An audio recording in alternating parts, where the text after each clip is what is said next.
Hello everyone. Before we start, make sure to like and subscribe to the channel, and leave a comment with where you're from and what time you're watching. That way, YouTube will keep showing you stories just like this one. Now, let's begin. 2 months ago, I was still the kind of person who'd wake up at 4 a.m. on a Saturday just to catch sunrise from a mountain peak. I'd been hiking solo for about 6 years at that point, ever since my divorce left me with weekends to fill and a desperate need to clear my head. I worked as a pharmacy technician in Denver, spending 40 hours a week counting pills and dealing with insurance companies, so those weekend escapes into the Rockies kept me sane. That particular morning in early June started like hundreds of others. Protein bar breakfast in my Subaru Outback, checking my gear twice, and scrolling through all trails to pick my route. I settled on Copper Ridge Trail, a lesser-known path about 2 hours west of the city that promised decent elevation gain and, more importantly, solitude. The trailhead parking area only had 2 other vehicles when I arrived around 6:30 a.m. A beat-up Ford pickup with hunting stickers and a newer Toyota 4Runner with bike racks. Perfect, I thought, zipping up my pack and doing one last check of my supplies. I always carried these small orange ribbon markers in my pack, a habit I'd developed after getting turned around on an overgrown trail in Montana years earlier. Every 100 yards or so, especially at confusing junctions or where the trail got faint, I'd tie one around a branch at eye level. Some hardcore hikers probably think it's cheating or ruins the wilderness experience, but those little ribbons had saved me from spending unnecessary hours backtracking more than once. The morning air had that sharp, pine-scented quality that made every breath feel like it was cleaning out your lungs, and the trail started with a gentle incline through aspens that were just starting to fill out their summer green. About an hour into the hike, I reached the first real challenge, a section where the trail split into 3 different paths near a cluster of massive granite boulders. The main trail supposedly continued straight, but erosion and fallen trees had made all 3 options look equally legitimate. I tied one of my ribbons to a sturdy pine branch right at the fork, making sure it was visible from all angles, then took the middle path after checking my downloaded map. The trail got steeper here, switchbacking through dense forest where the morning sun barely penetrated the canopy. I placed another marker at a particularly confusing switchback where a game trail crossed the main path, and another where the trail curved sharply around a fallen log that blocked the obvious route. By 8 a.m., I'd gained about 200 feet in elevation and could catch glimpses of the valley below through gaps in the trees. The weird thing started when I stopped for water at a small clearing with a decent view to the east. While catching my breath and munching on some trail mix, I counted my remaining ribbons. I'd used 6 so far and had 14 left, which would be plenty for the remaining 4 miles to the summit and back. But when I glanced back down the trail I just climbed, I couldn't see my last marker. That didn't immediately worry me since the trail curved, but something made me walk back about 50 yards to check. The ribbon I'd tied at the sharp turn around the fallen log was gone. Not on the ground, not blown to a different branch, just gone. The branch I'd tied it to still had the small scrape mark where I'd pushed aside some bark to secure the knot, but the ribbon itself had vanished. I stood there for a minute trying to come up with logical explanations. Maybe a deer had eaten it, though I'd never heard of deer eating synthetic ribbon. Maybe another hiker took it down thinking it was litter. But the trail had been empty except for me all morning, and I hadn't heard anyone coming up behind me. The forest around me suddenly felt too quiet, that kind of stillness where you realize even the birds have stopped chirping. I told myself I was being paranoid and continued up the trail, but I started tying my ribbons with double knots and placing them more frequently. 20 minutes later, at the next switchback, I looked back again. This time I could clearly see where my previous marker should have been, a distinctive forked birch tree where I'd just tied a ribbon. Empty. The orange fabric was nowhere to be seen, and I knew for certain it had been there when I'd rounded the corner just minutes before. My pace picked up without me consciously deciding to move faster. Every 50 yards now, I was tying a ribbon and looking back to check if the previous one was still there. They kept disappearing. Not all at once, but one by one. Always the one just out of sight, always removed cleanly without any remnants left behind. I started taking photos with my phone each time I placed a marker, partly for proof and partly because I was beginning to doubt my own memory. At 9:15 a.m., according to the timestamp on one photo, I tied a ribbon to a low juniper bush where the trail opened up to a rocky section. By 9:22 a.m., when I checked from the next rise, the juniper bush was bare. The rational part of my brain kept saying there had to be an explanation, but the primitive part, the part that had kept ancestors alive for thousands of years, was screaming at me to get out of there. The decision to turn back came when I reached a narrow section of trail that cut along a steep hillside, with thick brush on one side and a 30-foot drop on the other. It was the kind of spot where you had to watch your footing carefully, no room for error. I just finished tying a ribbon to a scraggly pine growing out of the rock face when I heard it, the distinct snap of a branch breaking somewhere in the brush above me. Not the random crack of deadfall or the light rustle of a small animal. This was deliberate, weight being placed wrong, like someone who'd misjudged a step. I stood completely still, heart hammering so hard I could hear it in my ears, scanning the dense undergrowth. Nothing moved, but I had the overwhelming sensation of being watched, that prickly feeling on the back of your neck that every human recognizes instinctively. That's when I decided to abandon the summit attempt and head back down immediately. Turning around on that narrow ledge took careful footwork, and that's when I made my mistake.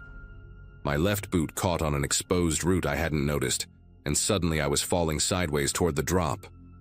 My pack shifted, throwing my balance completely off, and I went down hard, my right ankle rolling underneath me with a sickening pop.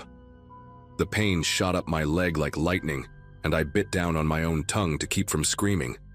I managed to grab onto the same scraggly pine where I'd tied my ribbon, pulling myself away from the edge, but when I tried to put weight on my ankle, it buckled immediately. I was hurt, alone, and at least 3 miles from my car with someone or something systematically removing my trail markers behind me. The ribbon I'd literally just tied to the pine tree was already gone, and I hadn't even heard anyone approach while I was falling. Crawling was my only option. I pulled myself forward using rocks and roots, dragging my useless right leg behind me. Every few yards I had to stop and listen, straining to hear footsteps or breathing over the sound of my own ragged gasps. The trail that had seemed so pleasant on the way up now felt endless and hostile. Loose rocks that I'd easily stepped over before now scraped my palms raw as I pulled myself across them. My phone showed 9:47 a.m. when I checked it with shaking fingers. I'd only made it about a quarter mile from where I'd fallen. At this rate, it would take me all day to reach the parking area, assuming whoever was out there didn't decide to do more than just remove ribbons. I kept checking behind me, expecting to see someone standing there, but the trail remained empty. Yet I could feel them, that presence just beyond the tree line, patient and deliberate. The worst part was passing the spots where I knew I'd placed markers earlier. Each empty branch or bush felt like a taunt, proof that someone had been following me step for step the entire morning. At the three-way split near the granite boulders, I had to stop and rest, my ankle throbbing with a deep, nauseating pain that made me dizzy. I pulled out my phone to call for help, but of course there was no signal. I'd known that going in, which was part of why I always marked my trails so carefully. I tried anyway, even attempting to send texts that showed failed to send over and over. That's when I noticed something that made my whole body go rigid. In the dirt near where I was resting, there was a boot print that wasn't mine. It was larger, maybe a men's size 11 or 12, with a distinctive waffle pattern on the sole. The print was fresh, the edges still sharp in the dusty soil, and it was facing toward me, like someone had stood right there, watching me crawl past. Pure adrenaline got me moving faster after that. I half crawled, half scooted down the trail, using my good leg to push while my arms pulled me forward. The sun was getting higher, and sweat stung my eyes, but I didn't dare stop to rest again. Every sound made me whip my head around. A pine cone falling, birds taking flight, wind through the branches. All of it felt like him getting closer. Around 11 a.m., I heard voices ahead and almost cried with relief. Two women with hiking poles rounded the corner, chatting about their weekend plans, and their faces went pale when they saw me. I must have looked insane, covered in dirt and blood, dragging myself along the ground. I gasped out something about falling and needing help, and they immediately sprang into action. One of them, a nurse named Beth, stabilized my ankle with a makeshift splint, while the other ran ahead to get cell service and call for help. The search and rescue team found me about an hour later, and I was airlifted to the nearest hospital. Severely sprained ankle, they said, along with dehydration and numerous cuts and bruises. When I told the ranger about someone removing my trail markers, he took notes but seemed skeptical. No one else had reported anything unusual on that trail, he said. But here's what haunts me. When they went back the next day to investigate, they found something.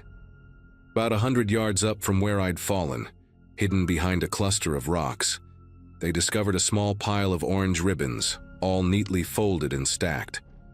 23 of them, according to the report.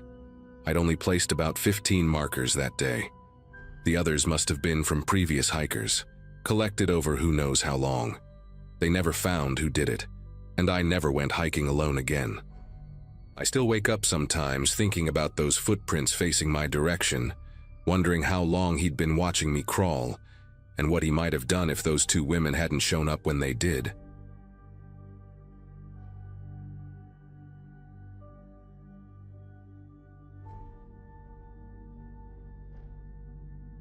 The drive up to Grandpa Eugene's old hunting cabin took me and my cousin Jake about 6 hours from Cincinnati that Friday in early October. I was 28 then, working as an electrician downtown, and Jake had just turned 31, running his own landscaping business. We hadn't seen each other much since Grandpa passed away 14 months earlier, but when the family decided someone needed to tear down that rotting cabin before winter, we both volunteered. The place sat on 40 acres of wooded property up in the hills of eastern Kentucky, about an hour from the nearest town with a gas station. Grandpa had built it himself in 1973, using timber from the property and whatever materials he could haul up that winding dirt road. I spent maybe a dozen weekends there as a kid, learning to track deer and clean fish, listening to his stories about the old days while the wood stove crackled and popped. Jake brought his work truck loaded with sledgehammers, crowbars, and a chainsaw, while I hauled up a trailer to carry away the salvageable lumber. The cabin looked worse than I remembered. The roof had partially caved in last winter, and vines had crawled up through the broken windows, wrapping around the support beams like green fingers.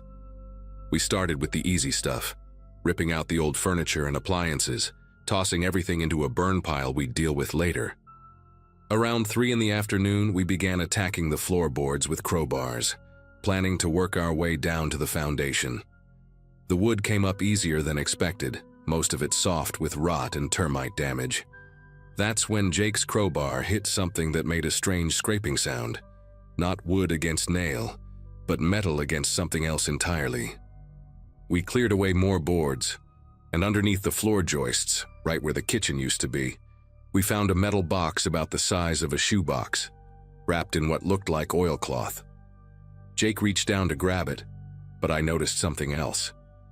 The dirt around the box had been disturbed, and there were these white fragments mixed in with the soil. I grabbed one, thinking it might be a piece of broken pipe or maybe old ceramic. But when I held it up to the fading afternoon light coming through the collapsed roof, I could see the porous texture, the slight curve. Jake saw my face change and asked what was wrong. I told him these weren't pipes or pottery shards. They were bones, and from the size and shape they looked human, maybe pieces of ribs or fingers, I couldn't tell for sure. Jake wanted to call the police right away, but we had no cell service up there, and the nearest landline was at the Garrison family's farm, about 12 miles back down the mountain. We decided to keep working until dark, then drive down to make the call. But as we pulled up more floorboards, we found more bones scattered throughout the foundation. Not a complete skeleton, just fragments here and there, like someone had deliberately spread them out. The metal box sat on the tailgate of Jake's truck, still wrapped in that oilcloth. Neither of us wanted to open it. The sun was getting low, painting everything orange and casting long shadows through the trees. We figured we had maybe an hour of daylight left, enough time to clear a bit more floor and then head down to the garrison's place. That's when the first light appeared. It started as a pale blue glow, maybe 50 yards into the woods, hovering about 10 feet off the ground. At first I thought it was someone with a flashlight, maybe a hunter setting up an early camp. But the light didn't move like a flashlight. It pulsed, growing brighter and dimmer in a steady rhythm, like breathing. Jake saw it too, and we both stopped working, just watching this thing float between the trees. Then another one appeared further back, this one more greenish, doing the same pulsing motion. Within minutes, there were maybe 7 or 8 of these lights, all different colors. Blue, green, yellow, even a deep purple one that hurt to look at directly. They weren't making any sound, just floating there, pulsing in and out. Jake grabbed his phone to try recording them, but the screen kept glitching out, showing nothing but static whenever he pointed it toward the lights. The temperature dropped suddenly. I could see my breath even though it had been almost 60 degrees all day.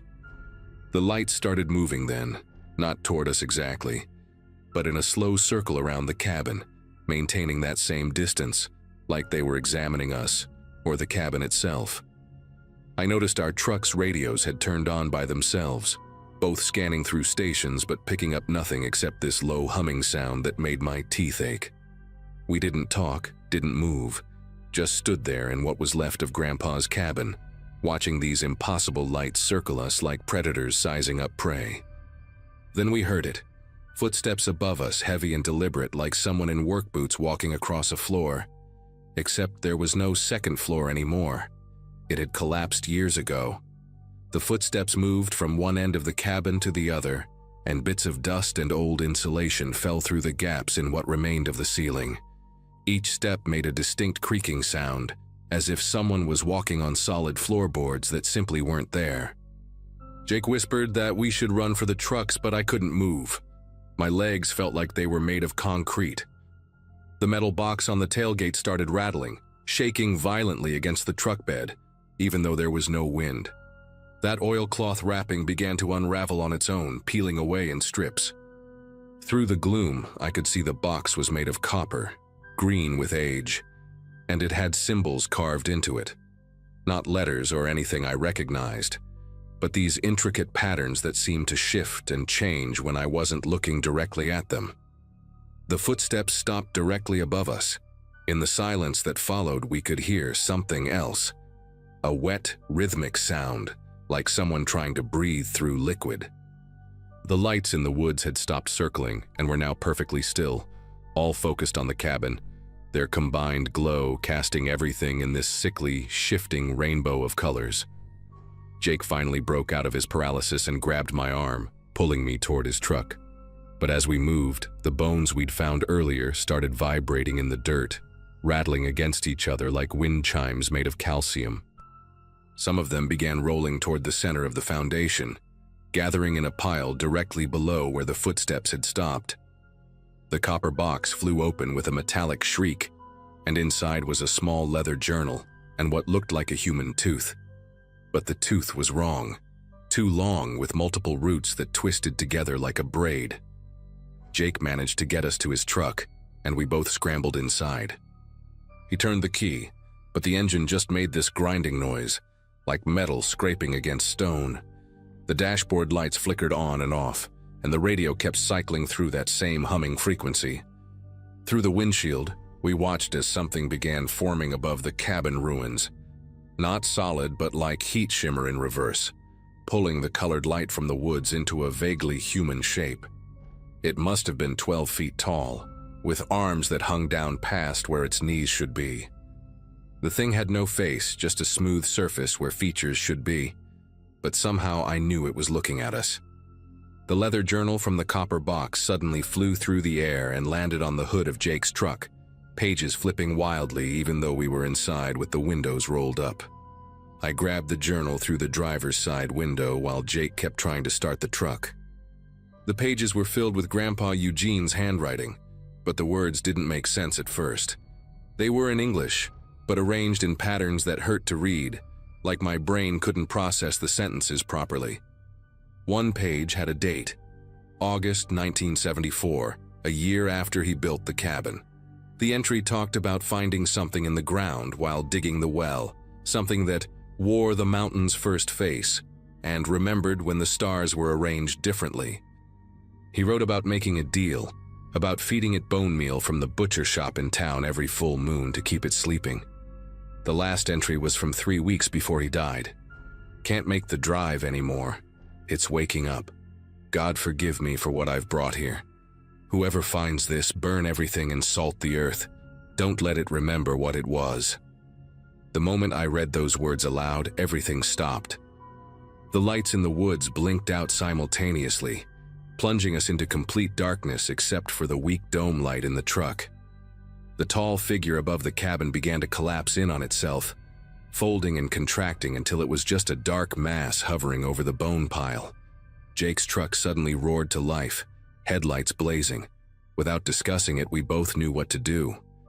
I jumped out and grabbed the gas can from my truck, while Jake found the road flares in his emergency kit. We doused the entire cabin foundation in gasoline, threw the copper box and the journal into the center, and lit it up. The fire caught immediately, burning with colors that shouldn't exist, deep purples and sick greens mixed with the orange flames. The bone fragments in the foundation cracked and popped, and each one that burned made that wet breathing sound stop for a moment, like something gasping. We stayed there until dawn, feeding the fire with every piece of wood from the cabin, making sure nothing remained. When the sun finally came up, the woods looked normal again. No lights, no impossible shadows, just trees and morning mist. We drove to the garrison's farm and called the sheriff, told him we'd found what might be human remains while doing demolition.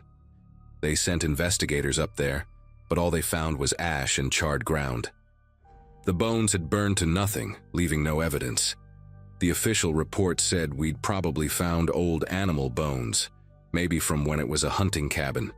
Jake and I never talked about what really happened that night. We told the family the cabin was completely demolished, which was true enough. Last month, I drove past the turnoff to the property. There's a new chain across the dirt road now, and someone has nailed up signs every few feet. Private property, no trespassing, no exceptions. I don't know who put them there, but I'm glad they did. Some places need to stay forgotten.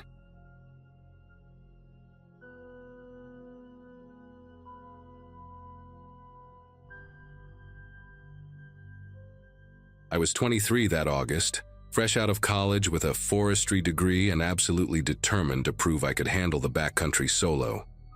My roommate Cassie thought I was crazy for planning a week-long trek through the Appalachian wilderness by myself, but I needed to clear my head after a rough breakup and an even rougher job search. The trail I'd chosen wasn't popular. Most hikers avoided it because of the steep elevation changes and lack of maintained campsites. That isolation was exactly what I wanted. I'd been hiking for 3 days already, covering about 15 miles each day, camping wherever I found flat ground. The forest was thick with old-growth pine and oak, and I hadn't seen another human since the parking area, where I'd left my beat-up Jeep Cherokee. The first fence appeared around noon on that 4th day, maybe 8 miles from where I'd started that morning. At first I thought it was just debris caught in the trees. You see all kinds of trash in the woods, unfortunately. But when I got closer, I realized someone had deliberately stretched rough twine between 2 massive oak trees, creating a barrier about chest-high across the trail. Hanging from the twine were small bundles of what looked like chicken bones, bleached white from the sun, and tied together with more twine into little crosses and triangles. Each bundle was spaced exactly the same distance apart, maybe a foot between them, and they clinked together in the breeze, making this hollow musical sound that made the hair on my arms stand up. The whole thing stretched for maybe 20 feet before disappearing into the underbrush on either side of the trail. I ducked under it, trying not to disturb the bones, and kept hiking, but I couldn't stop thinking about how precisely those bundles had been arranged. 20 minutes later, I found another one. This fence was different though. The bones were larger, maybe from deer or wild boar, and someone had carved symbols into them. Not letters or anything I recognized, just these deep grooves forming spirals and zigzag patterns that must have taken hours to create. The twine here was newer, still rough and hairy, probably hemp or jute, and it was wrapped around the trees so many times it had cut grooves into the bark. What really got me was the smell. This thick, oily stench like rotting meat mixed with pine sap that hung in the air around the whole construction. I pulled my shirt up over my nose and hurried past, but I could taste it in the back of my throat for the next mile. My map showed I was still a good 12 miles from the nearest road, and the trail behind me would take just as long to backtrack. By late afternoon, I'd passed 4 more of these fences, each one more elaborate than the last. The final one before sunset had full rib cages dangling from braided rope, and someone had stuffed the spaces between the ribs with dried moss and what looked like human hair, long dark strands that moved in the wind like seaweed underwater. I stood there for a full minute debating whether to turn around, but the sun was already touching the mountain ridge to the west. Setting up camp near these things wasn't an option, but I remembered from my map that there was an old ranger station about 2 miles ahead, marked as abandoned but still standing as of the last survey in 2018. I picked up my pace, practically jogging despite my 40-pound pack, trying to put distance between me and those bone fences before dark. The ranger station appeared through the trees just as the light was fading to that deep purple you only get in the mountains. It was smaller than I'd expected, basically a one-room cabin with a covered porch and windows on all 4 sides, built on a concrete foundation that lifted it about 3 feet off the ground. The door hung open, creaking in the evening breeze, and half the shingles were missing from the roof. But it had walls and a door that still latched, which was all I needed. I climbed the steps carefully, several boards were rotting through, and swept my flashlight across the interior. There was an old metal desk pushed against one wall, a wood stove that looked like it hadn't been used in decades, and surprisingly, a cot with a moldy mattress that I definitely wasn't going to touch. Mouse droppings covered everything, and the walls were covered in water stains and graffiti from other hikers who'd used the place as emergency shelter. I was unpacking my sleeping bag when I heard the whistle. Not a bird. I knew every bird call in these mountains, but a human whistle, low and meandering like someone trying to remember a tune. It came from somewhere back down the trail I'd just hiked, maybe a few hundred yards away. Then it stopped, and I heard footsteps. Heavy ones, not trying to be quiet, crunching through the fallen leaves and snapping twigs. I clicked off my flashlight immediately and crouched below the window line, my heart hammering so hard I could hear it in my ears. The footsteps got closer, circled the station once, twice, then stopped directly in front of the door. Through a gap in the floorboards, I could see thick boots, covered in mud, and what looked like dried blood, just standing there, perfectly still. The door handle rattled. Just once, a slow turn like someone testing if it was locked. I'd thrown the latch when I came in, but it was just a simple slide bolt, rusted and loose. The boots shifted, and I heard breathing, ragged and wet like someone with pneumonia or a chest full of fluid. Then came a sound I'll never forget, fingernails dragging across the wood door, starting at the top and scratching all the way down to the bottom in one long, deliberate movement. The person outside made this humming noise, tuneless and broken, while their fingers kept exploring the doorframe, tapping and scratching like they were reading Braille. My legs were cramping from crouching, but I didn't dare move. Even my breathing seemed too loud. Outside, the boots began walking again, slow and measured, circling the station. Every few steps they'd stop, and I'd hear that wet breathing right outside whatever wall they were facing. At one window, the person pressed their face against the glass.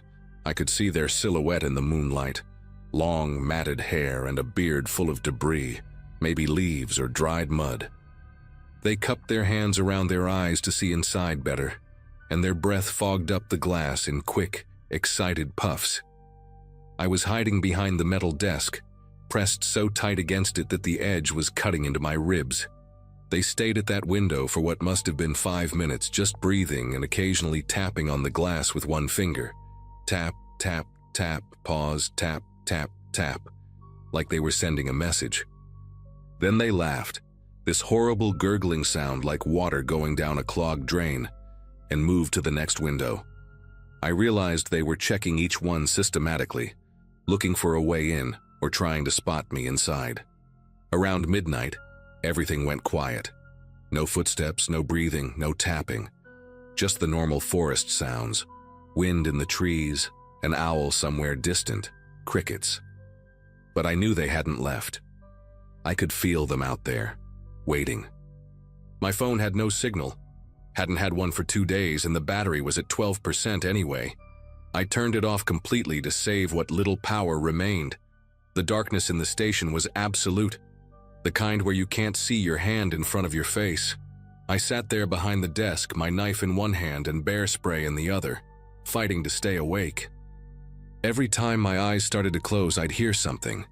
A stick breaking, a rustle in the leaves, that wet breathing starting up again somewhere close. At some point, I heard them on the roof, footsteps creaking across the remaining shingles, and dirt and debris rained down through the gaps in the ceiling. The worst part came around 3 in the morning.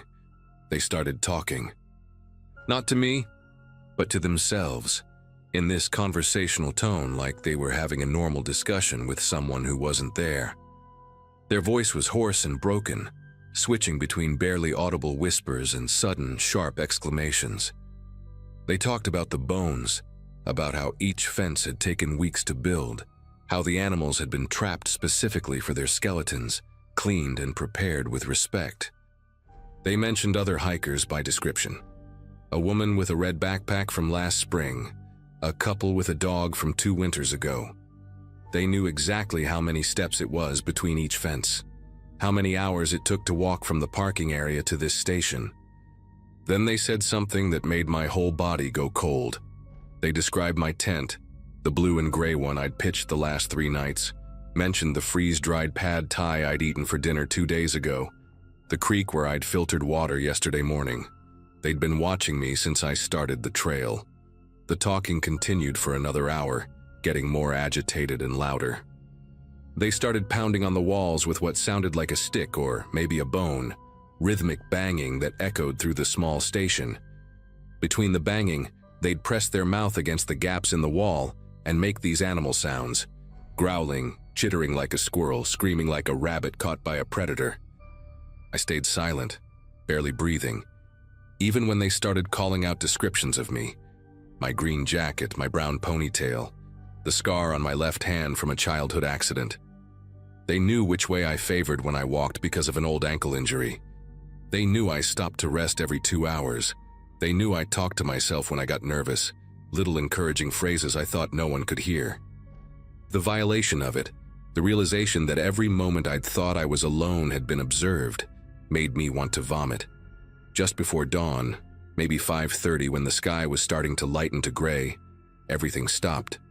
The sudden silence was almost worse than the noise.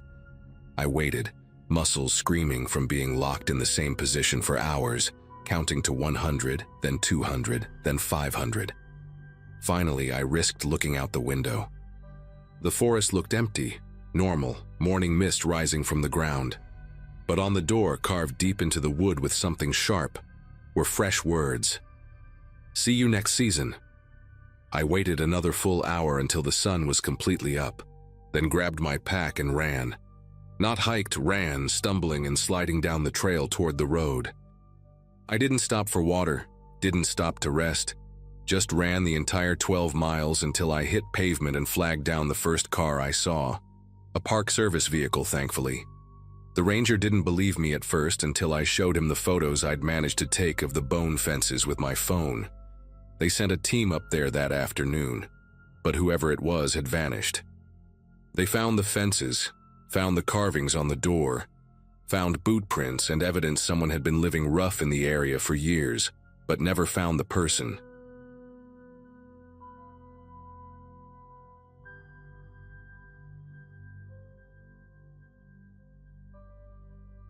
"5 months ago, I drove my old Chevy pickup to the Cascade Mountains in Oregon for what was supposed to be a 3-day solo camping trip. I was 32, recently divorced, and desperately needed to clear my head after months of lawyers and paperwork. The trail I picked wasn't popular, Silver Creek Loop, about 40 miles from the nearest town, which was exactly what I wanted. I'd been camping since I was a kid with my grandfather, knew how to handle myself in the wilderness, and figured 3 days of silence would help me figure out what came next in my life. The Thursday morning I arrived at the trailhead. There were only 2 other cars in the parking lot, both covered in dust like they'd been there for days. The forest was thick with Douglas firs, and the September air had that sharp, clean smell that makes you want to breathe deeper. I remember thinking this was exactly what I needed. Just me, my gear, and the mountains. About 4 hours into the hike, maybe 7 miles from where I'd parked, I spotted something through the trees that wasn't on my map. It was an old lean-to shelter, the kind hikers sometimes build illegally and abandon, tucked between 2 massive boulders about 50 yards off the main trail. The thing looked ancient, weathered planks, a rusted tin roof half collapsed on one side, and moss growing up the support posts. But what made me stop and stare was the message spray-painted across the largest plank in faded red letters. "Do not sleep here after dark. He watches." The words had probably been there for years, the paint cracking and peeling, but still readable enough to make the hair on my arms stand up. I walked closer, curious despite the warning, and found more writing inside. Dozens of names and dates carved into the wood, some going back to the 80s. The newest one I could find was from 2017, just a name.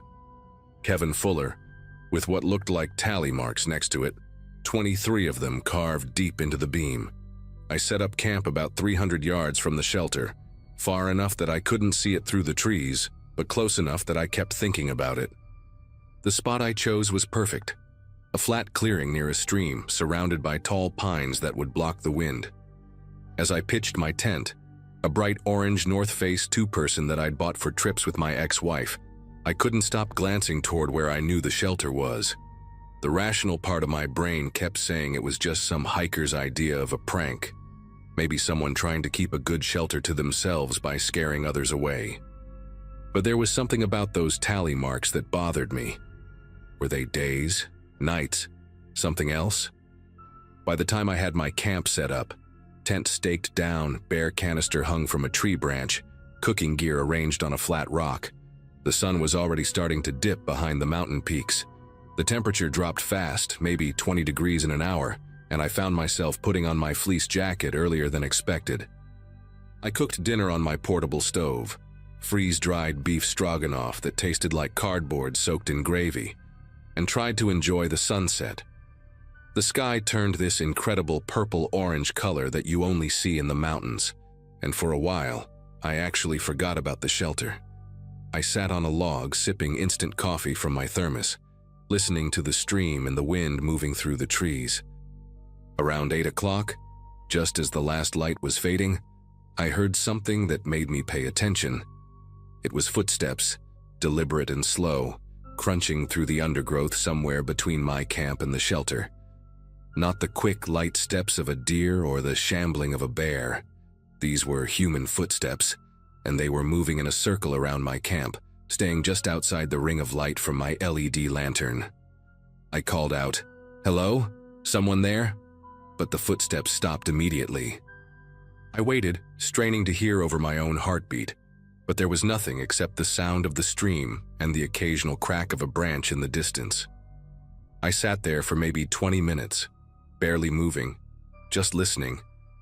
Every small sound made my muscles tense. A pine cone falling, the wind rustling leaves, my own sleeping bag shifting in the tent behind me. Then the footsteps started again, this time on the opposite side of my camp, still maintaining that same careful distance. Whoever it was knew exactly how far the light reached and stayed just beyond it. I grabbed my flashlight, one of those heavy mag lights that doubles as a weapon if needed, and swept the beam through the trees. Nothing, just dark trunks and shadows that seemed to move when the light hit them. The footsteps stopped again the moment my flashlight turned on. I kept the beam moving, checking every gap between the trees, every bush that was big enough to hide someone. My mouth was completely dry, and I realized I'd been breathing through it shallow and quick. The logical thing would have been to pack up and hike out, But it was pitch black now. The trail was rough even in daylight, and I kept telling myself I was overreacting. Probably just another hiker, maybe someone who was socially awkward or didn't want to interact. Mountain people could be strange sometimes. I decided to act normal, like I wasn't bothered, hoping whoever it was would just move on. I cleaned up my cooking gear, making more noise than necessary, even humming some old Springsteen song my dad used to play on road trips. But the whole time, I could feel eyes on me. That primitive sensation that makes the small hairs on your neck stand straight up. When I finally crawled into my tent around 9:30, I made sure to zip it up tight and kept the mag light right next to my sleeping bag. I lay there in the dark, fully dressed except for my boots, listening to every sound outside. For about an hour, everything was quiet except for the normal forest noises. An owl somewhere up the mountain, the stream gurgling, wind through the branches. Then, around 10:30, I heard the zipper on my backpack being pulled. The pack was leaning against a tree about 10 feet from my tent, and the sound was unmistakable. That specific metallic whisper of a zipper moving slowly, tooth by tooth. I grabbed the flashlight and unzipped my tent as quietly as I could, then burst out, shining the light toward my pack. Again, nothing. But my backpack was open, and my stuff was pulled out and arranged in a perfect line on the ground. Water bottles, first aid kit, rope, everything laid out like someone was taking inventory. I started throwing everything back into my pack, my fingers fumbling with the straps and zippers. The beam from my flashlight kept jumping around as I worked, creating crazy shadows that made everything worse. That's when I noticed my map was missing, the topographical one I'd been using to navigate the trail. I always kept it in the side pocket of my pack, folded the exact same way, but it was gone.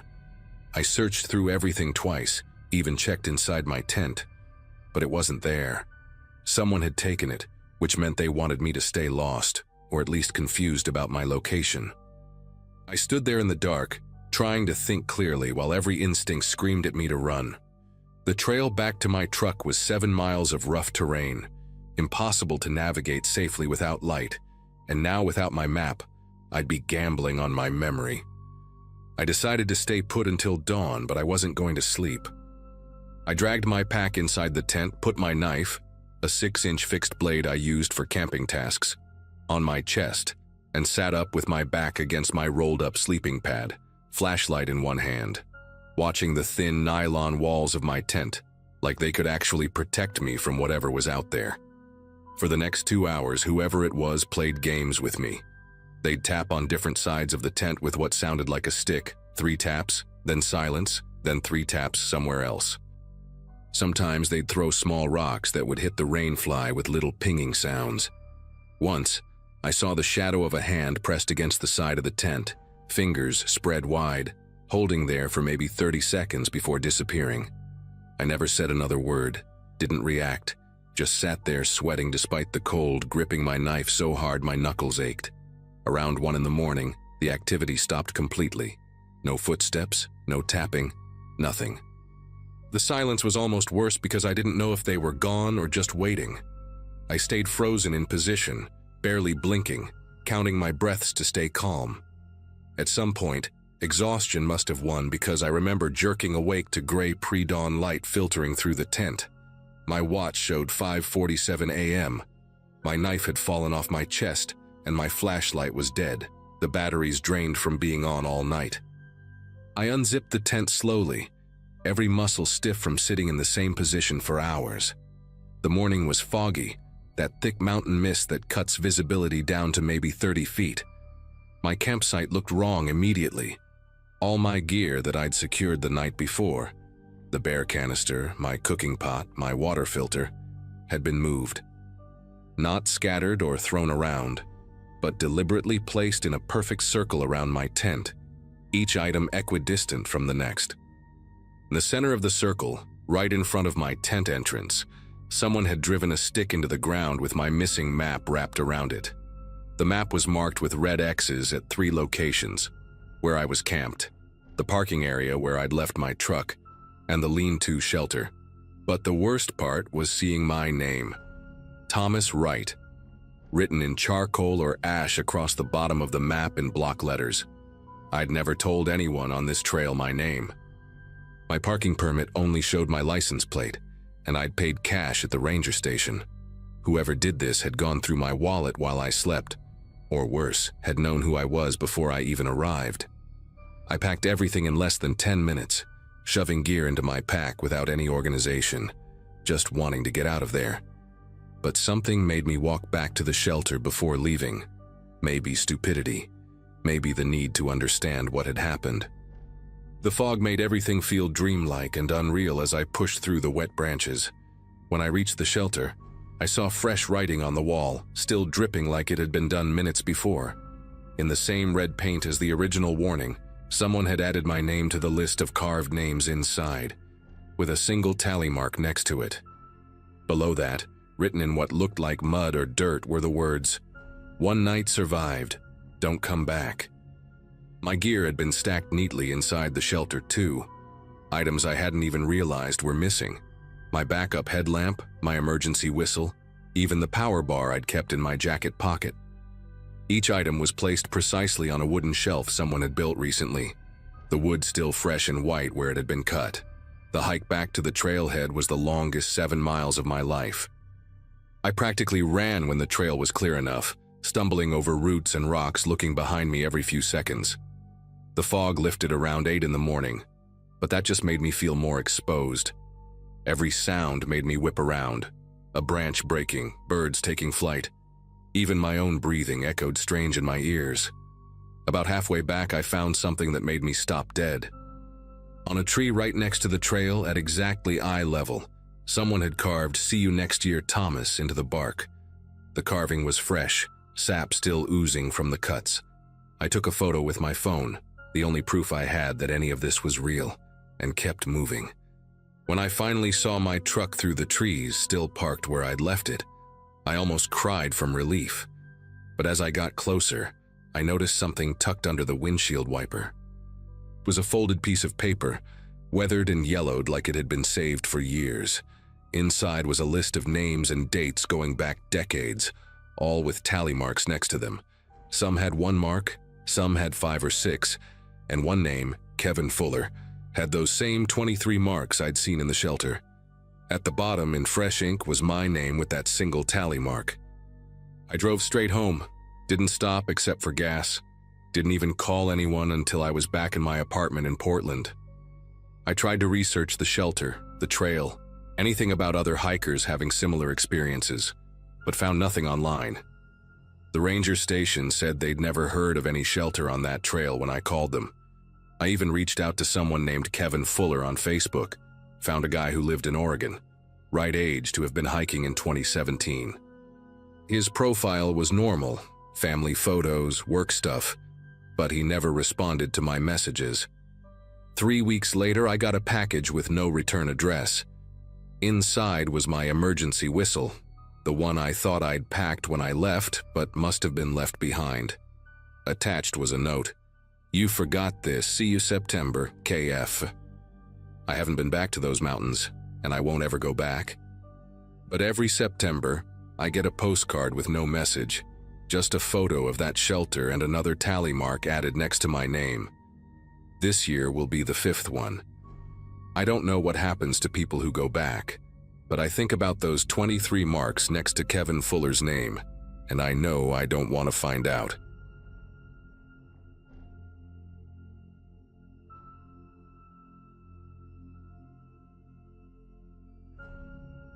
Last February, I found myself driving up a winding mountain road in Northern California, heading to my cousin Nathan's cabin to watch his German Shepherd Duke for 2 weeks while he and his wife went on their anniversary cruise. I was between jobs at the time, having just quit my position at a marketing firm in Sacramento, and honestly, the idea of spending some time alone in the mountains seemed like exactly what I needed to clear my head. Nathan had bought the place 3 years prior as a weekend retreat, about 40 miles from the nearest town, tucked away in a dense forest of pine and cedar trees. The cabin sat on 12 acres of private land, with the closest neighbor being a good 1.5 miles down the mountain. It was the kind of isolation that most people would find unsettling, but after dealing with office politics and city noise for 5 years straight, I was craving that complete disconnection from everything. The first 3 days passed exactly as I'd hoped they would. Peaceful mornings with coffee on the deck, long hikes with Duke through the surrounding trails, and quiet evenings reading by the wood stove. Duke was an easygoing dog, about 4 years old, well-trained and friendly, though Nathan had mentioned he could be protective of the property. On that Wednesday afternoon, I decided to explore a bit more of the property boundaries, following an old deer trail that wound behind the cabin. Duke was trotting ahead of me, nose to the ground, when he suddenly stopped and started growling low in his throat. That's when I saw them, barefoot prints in the muddy patch near the creek that ran along the eastern edge of the property. They were definitely human, adult-sized, and fresh enough that water was still seeping into the depressions. What struck me as particularly odd was that it was barely 40 degrees outside, and whoever had made these tracks had been walking through near-freezing creek water without any shoes. I tried to rationalize it at first, maybe some hardcore hiker, one of those people who believe in earthing or grounding, connecting with nature through bare skin contact with the earth. But the tracks didn't follow any logical path. They circled the property line, weaving between trees in an almost deliberate pattern, sometimes doubling back on themselves. Duke kept close to me the rest of that walk, his ears constantly swiveling, occasionally letting out these short, sharp barks at the tree line. When we got back to the cabin, I made sure to lock the doors, something Nathan had told me wasn't really necessary out here. That evening, while cooking dinner, I kept glancing out the kitchen window at the darkening forest.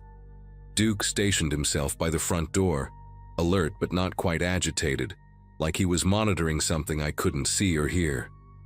Around 9 o'clock, just as I was getting ready to call it a night, I heard it, a slow, deliberate rattling of the front door handle, like someone was testing to see if it was locked. Duke immediately erupted into fierce barking, charging at the door with his hackles raised, teeth bared in a way I'd never seen from him before. I grabbed the flashlight Nathan kept on the mantel and shined it through the front window, sweeping the beam across the porch and the yard beyond. Nothing. No one there, no movement in the shadows, not even a raccoon or deer that might have bumped against the door. But Duke wouldn't calm down. He kept pacing between the front door and the back door, whining and growling alternately. Then the tapping started. Soft, rhythmic taps along the exterior wall of the cabin, moving slowly from the front toward my bedroom window. It wasn't random or frantic. It was methodical, almost like someone was counting the wooden planks as they walked alongside the building. I followed the sound from inside, Duke pressed against my leg, both of us tracking whatever was making its way around the cabin's perimeter. The tapping stopped at my bedroom window, followed by complete silence that somehow felt heavier than any noise. I stood there for maybe 5 minutes, barely breathing, waiting for something else to happen. Duke had gone rigid beside me, his growl so low it was more of a vibration I could feel through his body than an actual sound. Then I saw it.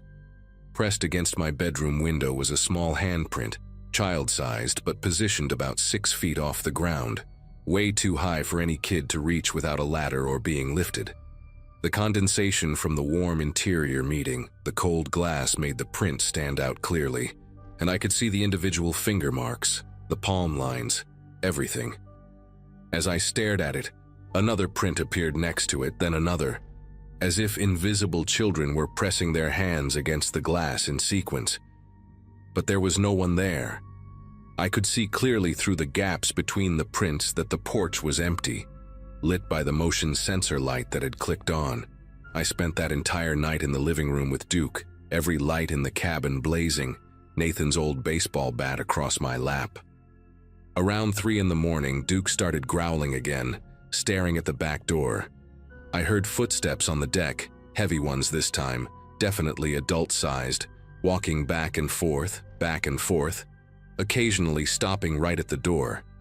At one point, something scraped against the wood, long, deliberate scratches that made Duke bare his teeth. When dawn finally broke, I worked up the courage to go outside and check around the property. What I found made my decision to leave very easy. Hanging from the trees nearest to the cabin were pieces of children's clothing.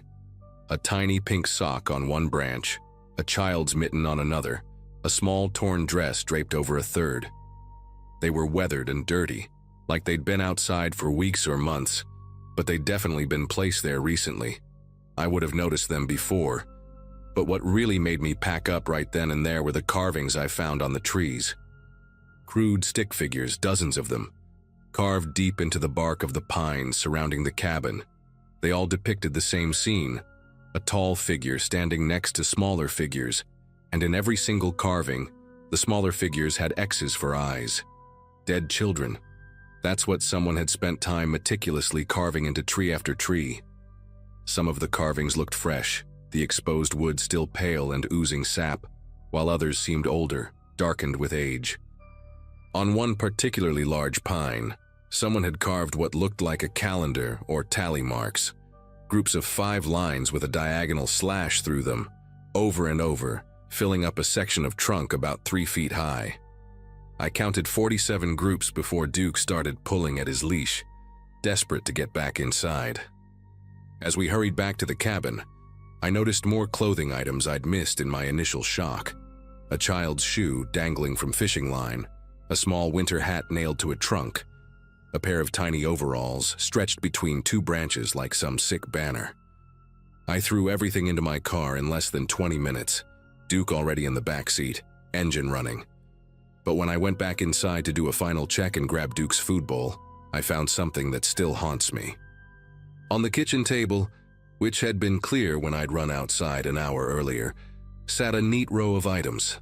5 baby teeth, a lock of blonde hair tied with a faded ribbon, a tarnished child's ring, and a Polaroid photograph so water-damaged I could barely make out the image of what might have been a group of children.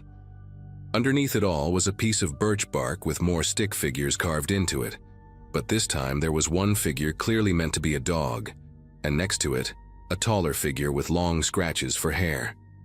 Me. Someone had been inside the cabin while I was discovering their grotesque art gallery outside, close enough to watch me, to know what I looked like, what Duke looked like, and they'd left me this message, this warning, or maybe this invitation. I still don't know which. I grabbed Duke's bowl and ran to the car, not even bothering to lock the cabin door behind me. The drive down the mountain was a blur of tight turns and gravel spraying from my tires. Duke whined in the back seat, picking up on my panic, and I kept checking the rearview mirror, expecting to see someone following us, but the road remained empty. About halfway down, my phone finally got signal again, and it exploded with missed calls and texts from Nathan. Apparently, the neighbor from down the mountain, an elderly man named Carl, had called him the day before, saying he'd seen someone on Nathan's property, a woman with long matted hair and bare feet, carrying what looked like bundles of cloth. Carl had tried to approach her to ask if she needed help, thinking maybe she was lost or in trouble, but she'd run off into the forest, moving faster than seemed possible for someone navigating those woods barefoot. Nathan had been trying to reach me ever since to warn me, but of course there's no cell service at the cabin. When I finally stopped at a gas station at the base of the mountain, the attendant, a middle-aged guy with worried eyes, asked if I was coming from the old forestry road. When I said yes, he shook his head and told me I was lucky to get out when I did. Apparently, there had been a family living illegally in those woods about 15 years ago. A woman and her 4 children, completely off the grid. Child services had tried to intervene multiple times, but they could never locate their actual camp. Then one winter, hikers found the bodies of 3 children in various locations throughout that forest, all having died from exposure and malnutrition. The 4th child and the mother were never found. The locals believed the woman had been moving the bodies around, unable to accept their deaths, creating shrines with their belongings. Some claimed they still saw her up there sometimes, always barefoot even in snow, always carrying bundles that might have been her remaining child, or might have been something else entirely wrapped in cloth to look like a child. I called Nathan from that gas station and told him everything. He drove back immediately, cutting his trip short, and went to the cabin with Carl and 2 sheriff's deputies. They found the cabin just as I'd left it, door wide open. But now there were muddy, barefoot prints throughout the entire interior, covering the floors, even tracked across the beds and furniture. The items on the kitchen table were gone, but in their place was a single piece of paper, torn from what looked like a children's book, with a crayon drawing of a house with 5 stick figures standing in front of it. 1 tall, 4 small. Nathan said the deputies searched the surrounding forest for 2 days but found no active camp, just more of those shrines made from children's clothing and toys, some looking decades old, others fresh.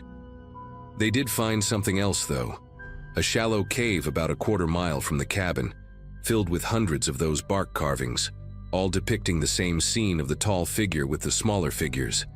And in the back of the cave, wrapped in moldy blankets, were objects that the forensics team later confirmed belonged to the 3 children found dead all those years ago.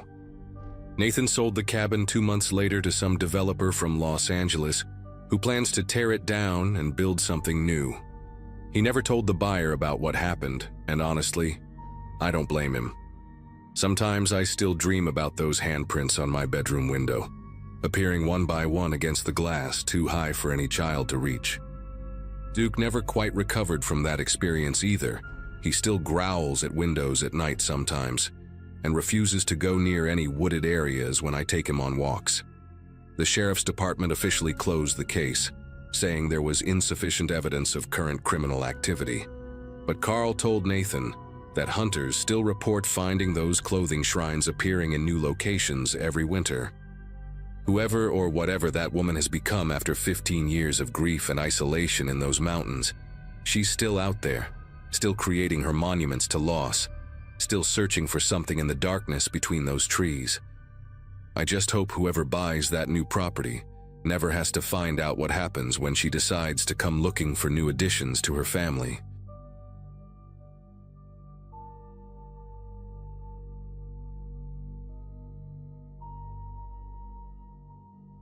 I'd been freelancing as a graphic designer for about 2 years when everything fell apart in early 2022. My biggest client dropped me without warning. My roommate moved out, leaving me with double rent, and my laptop died the same week. By March, I was desperate for a break, and searching rental sites at 2 a.m. became my new habit. That's when I found the listing, a cabin in the Appalachian foothills of Tennessee for $200 a week, utilities included. The photos showed a modest wooden structure with a stone chimney, surrounded by pine trees, and the description mentioned rustic charm and perfect for creative retreats. The owner, who went by Green Mountain Rentals, had 0 reviews but responded to my inquiry within minutes, sending payment instructions through the app. The drive from Nashville took me through towns that got smaller and quieter until I was following a narrow road that my GPS kept losing track of. When I stopped at a gas station in Millbrook to grab supplies and ask for directions, the teenager behind the counter squinted at the address I showed him on my phone. He called over an older woman who was restocking cigarettes, and she studied it with this expression like I'd shown her something written in a foreign language. "Honey, that's the old Brennan place," she finally said, exchanging a look with the kid that made my chest tighten. "Nobody's been up there since." "Well, must be going on 30 years now. The family just left one day, never came back." I laughed nervously and explained about the rental listing, showing them the confirmation email. But they just kept giving me these concerned looks that made me want to get back in my car and drive home. But I'd already paid for 2 weeks up front, and honestly, the idea of returning to my overpriced apartment with its stack of overdue bills felt worse than whatever weirdness these locals were projecting onto an old house. The woman drew me a rough map on the back of my receipt, marking turns with X's and warning me about a washed-out section of road near the property. "If you're really going up there," she said, pressing the paper into my hand, "make sure you got good cell service before you settle in. And maybe don't stay past dark if things don't feel right." The kid nodded along, adding that his uncle used to hunt those woods but stopped going after he kept finding fresh campfire remains, even though nobody ever saw other hunters or hikers in the area.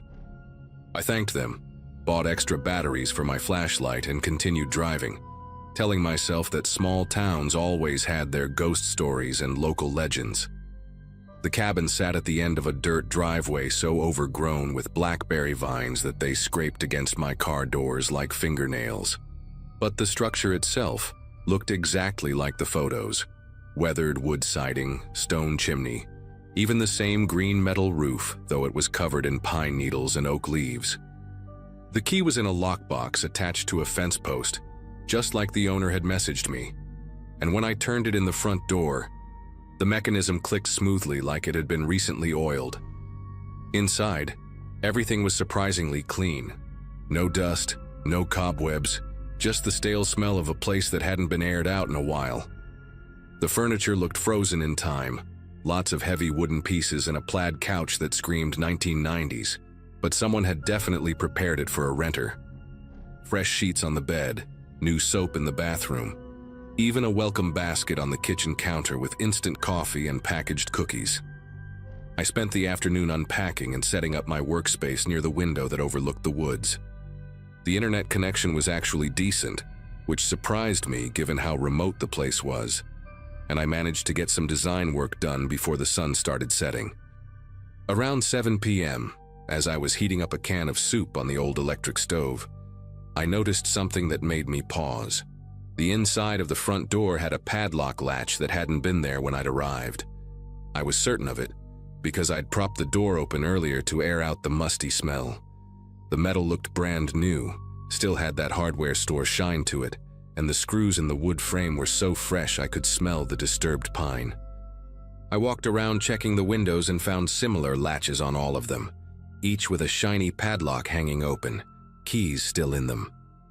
The weird part was they were all installed to lock from the inside, like they were meant to keep something out rather than trap someone in. I tried calling the rental owner through the app, but my messages weren't going through.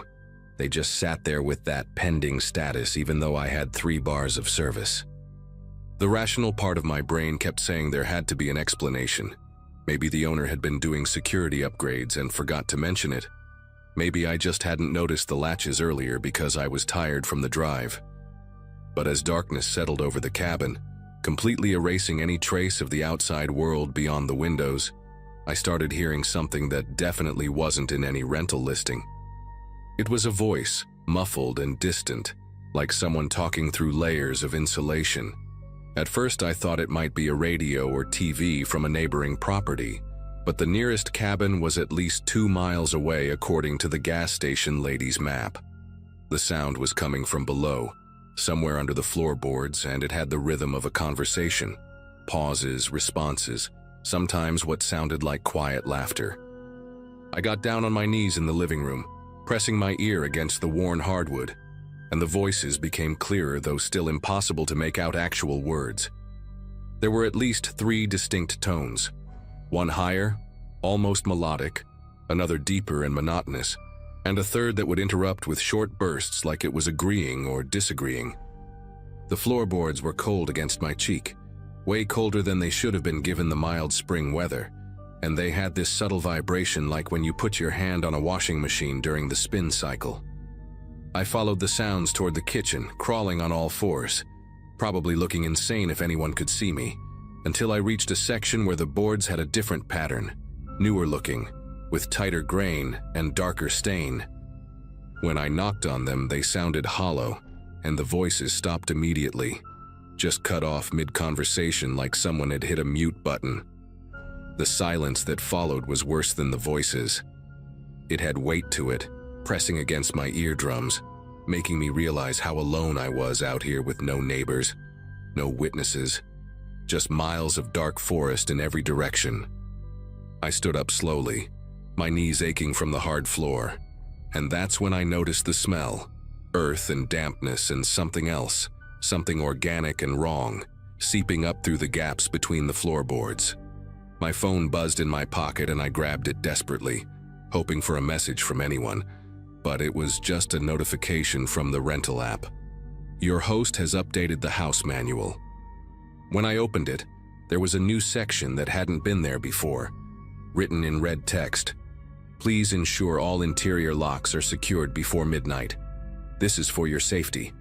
Do not attempt to access the root cellar. Previous guests who have ignored this instruction have forfeited their security deposit. I looked at my phone's clock, 9:47 p.m., just over 2 hours until midnight, and every instinct I had was screaming at me to grab my stuff and leave immediately. But when I went to the front door, my car keys weren't where I'd left them on the hook. They weren't in my jacket, my purse, or anywhere else I could have put them. The windows wouldn't budge either, like they'd been painted shut years ago, even though I'd opened one earlier to let in fresh air.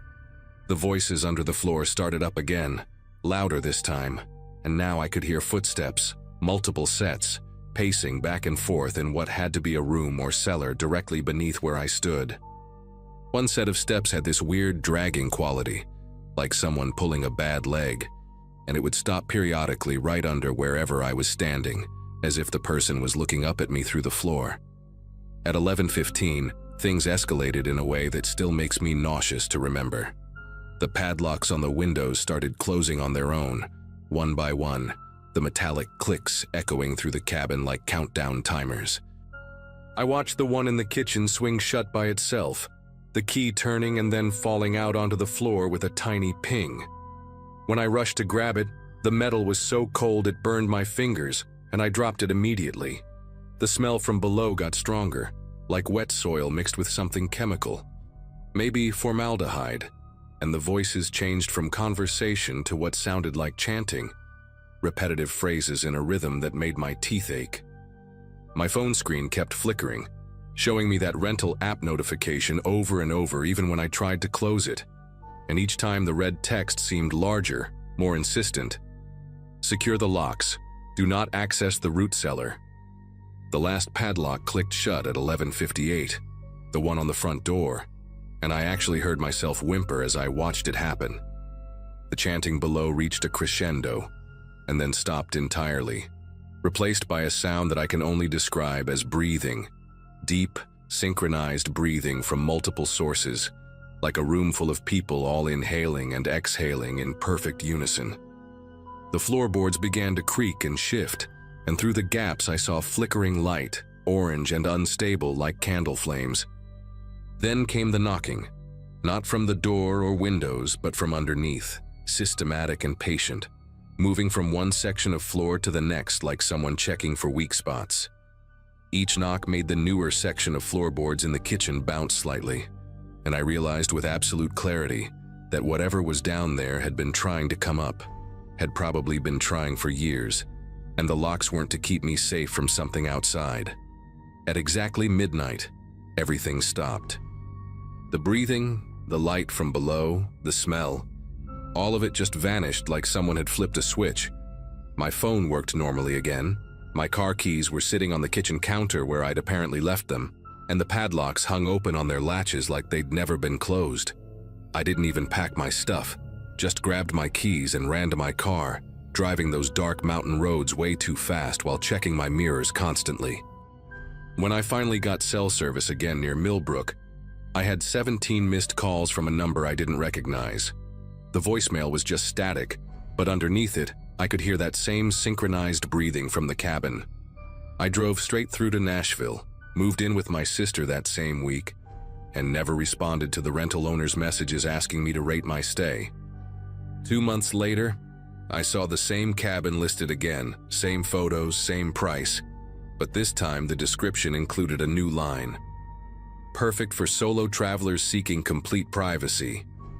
I still wake up sometimes at midnight and I swear I can hear those voices, faint and far away, having their endless conversation beneath someone else's floor.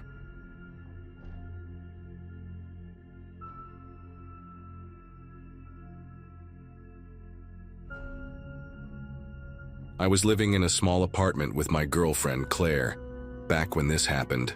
We both worked long hours during the week, so weekends were usually our only chance to get away from the noise of the city.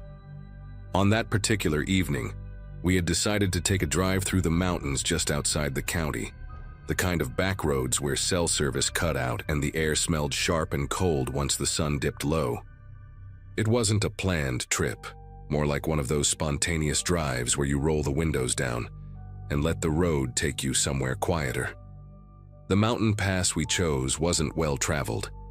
The road was narrow and curved so sharply at some points that you had to honk before rounding a bend, just to warn any driver coming the opposite way. As the daylight thinned, everything around us seemed painted in a dull gray, the ridges of the mountains casting long shadows across the asphalt.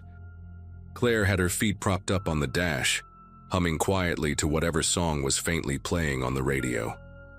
The headlights stretched ahead in thin beams, catching glimpses of pine needles scattered on the shoulder and the occasional road sign riddled with bullet holes. We had been climbing one of the steeper inclines when I noticed flashing amber lights in the distance. Hazard lights, pulsing slow and steady against the darkening slope. At first it barely registered. Plenty of cars broke down along these roads. But as we got closer, the scene grew stranger. The vehicle was pulled tightly against the rock wall on the right, a dark sedan with its trunk slightly ajar. Next to it, standing just inside the glow of the hazards, was a figure. From where I sat, it looked like a man in a pale jacket, his posture stiff, almost like he was waiting for something. I slowed down instinctively, my hand tightening on the steering wheel.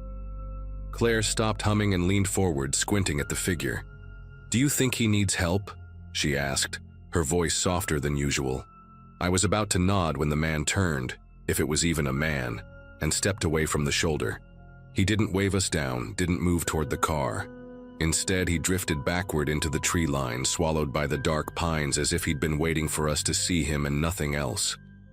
The hazard lights kept blinking behind us as we rolled past, that rhythmic glow bouncing against the rock face. I slowed down even more, half expecting the man to reappear, or maybe even run back out onto the road, but he never did.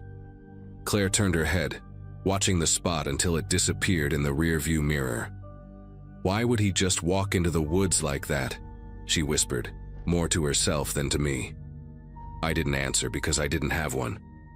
My gut told me not to stop, but the silence that fell between us was heavy, the kind that makes you question if you made the wrong choice. The road curved sharply after that, leading us deeper into the pass.